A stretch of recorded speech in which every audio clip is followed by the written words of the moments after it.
Of all the weapons in Cyberpunk 2077, precision rifles have a very interesting range of ways that they can be used. They can fill the role of snipers, albeit with less of a scope, or powerful mid-range one-shots, if you can keep up with the movement of enemies. Equally, just running up and shooting people at point-blank range like a shotgun also works, very effectively. However, as usual with the weapons in this game, there are a wide range of pros and cons when it comes to each precision rifle. Each has features that really work for it, while some also have annoying caveats. Stick around as we rank all precision rifles in Cyberpunk 2077 before deciding once and for all which is best. Let's get into it.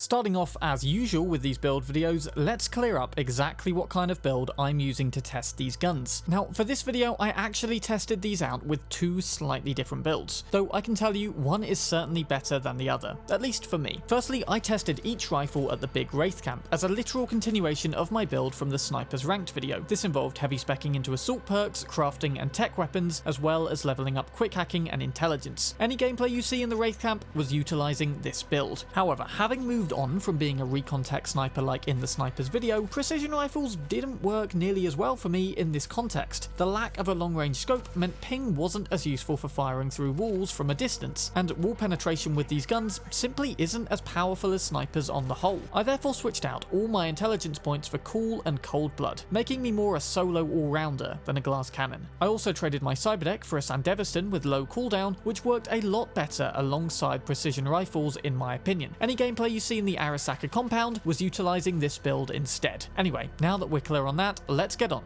to the guns themselves.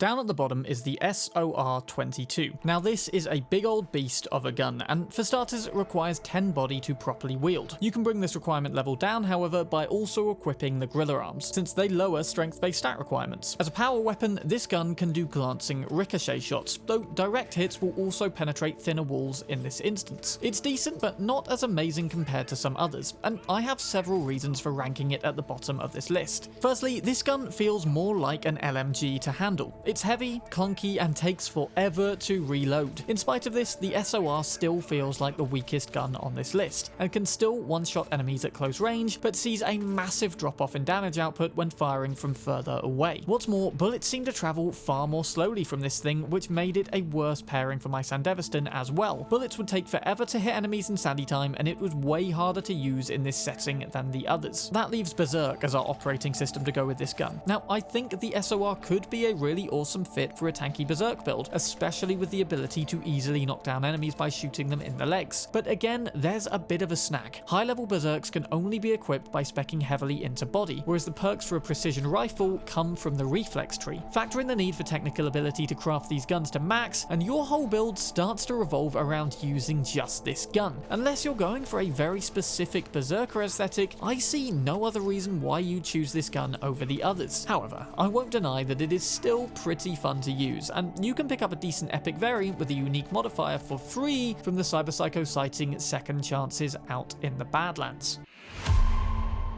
Hypercritical for me is a very satisfying gun to use. This can be acquired from the Gigan Kabuki Concrete Cage Trap, and involves rescuing a guy named Tiny Mike from Militech. The reward for doing so will be the epic version of this gun, which you can upgrade to legendary if you want, with the Edrunner Artisan perk. Now this gun is an iconic variant of the Rostovich Kolak, which I planned on ranking for this video itself, but cannot for the life of me find a single copy of this gun. If you do know where to find a non-iconic copy of the Rostovich Kolak, then please do share it in the comments down below. Now, the Hypercritical sits somewhere between the 05 sniper rifle and the SOR-22. It functions as a power precision rifle, but fires exploding bullets with awesome knockdown capabilities. What's more, the last round in the mag will always be a crit hit, so you might want to shake that habit of reloading after each shot for this one. An issue with exploding rounds, of course, is that they don't penetrate walls. After all, how could they? They explode on the first contact they make. This can be a benefit or an issue, depending on what you're looking for in your build. However, unlike the more explosive 05 sniper, you can still ricochet with this gun. In fact, I'd highly recommend it, as it can be extremely effective. One of my favourite ways to utilise the Hypercritical, in fact, was standing at a high vantage point just like Obi-Wan Kenobi, and rather than aiming for my enemy's head like I normally would, simply line up a nice shot on the ground and let the ricochet do the rest. A small drawback to this gun is the very high requirement of 15 body, something that can again be mitigated, however, by equipping Gorilla Arms. If you wanted to use, say, a monowire or mantis Achilles blades though, that can be a bit annoying for you. It's not the best pairing with a Sandevistan in the world, but I found the two worked pretty well together. Projectiles fire fast enough that I can simply shoot where my enemies are rather than where they're going to be, and slowing down time definitely helps make the aiming easier. There's something of a wait time between shots, sure, but with a Chianti Mark IV Sandevistan at least, I could still get in plenty of one-shots in a reasonably short time.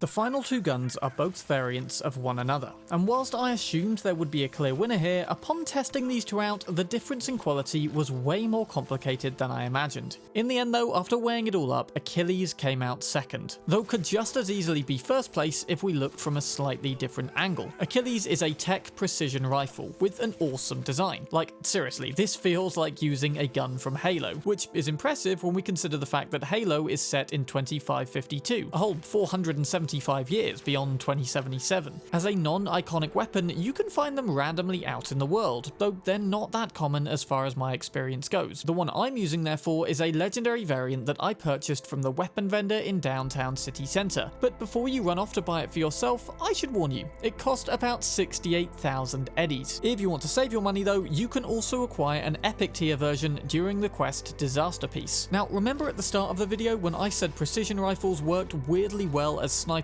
ARs, or shotguns? Well, the Achilles, without a doubt, is the best example of this. So much so, in fact, that some people even commented that Achilles was their favourite shotgun in the game, which I found quite funny. Indeed, for anybody wanting to run with a jack-of-all-trades everyman all-rounder build, this is certainly an excellent all-rounder gun. Close to an enemy? Fine. The sight isn't zoomy, and the weapon fires 5 projectiles, mimicking a shotgun's buckshot. Foes at mid-range? Well, the projectiles don't spread out, like with a shotgun, and the reasonably low charge time of 1.5 seconds means you have plenty of time to shoot before anyone reaches you. Want to snipe? Well, as a tech weapon, this thing can penetrate walls, with the sight working perfectly well at long range. Since tech shots fire in a straight line, there's no bullet drop to worry about even. Ultimately, if you want to experience each of the 3 core weapon types in the game through one gun, then Achilles could be the one for you.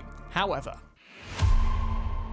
we now come to Achilles' iconic variant, Widowmaker. This gun is everything I just said about Achilles and more, maybe less in one or two places, which makes this a little more complicated as I was saying. For starters, Widowmaker is acquired from a specific mission. During Ghost Town with Panam, we'll head into this tunnel in the Badlands, where we'll face down some Raffens. Of the group is a man named Nash, who will drop the rare tier version of this rather lovely looking weapon once we defeat him in combat. Widowmaker has an awesome blue pattern design, which immediately makes it stand out from the classic Achilles in my opinion. What's more, Widowmaker fires 6 projectiles in a hexagonal shape, as opposed to 5 in the classic pentagonal one. Long story short, that's 20% more base damage per shot. Add on top of that its ability to apply longer lasting chemical damage, and you're looking at a weapon that will down enemies after one shot, even if not technically one-shotting them. This all, of course, is great, and as usual, I'd love to say the iconic variant of the base weapon is the best version there is, but in this case, that's not entirely true. Widowmaker takes longer to fully charge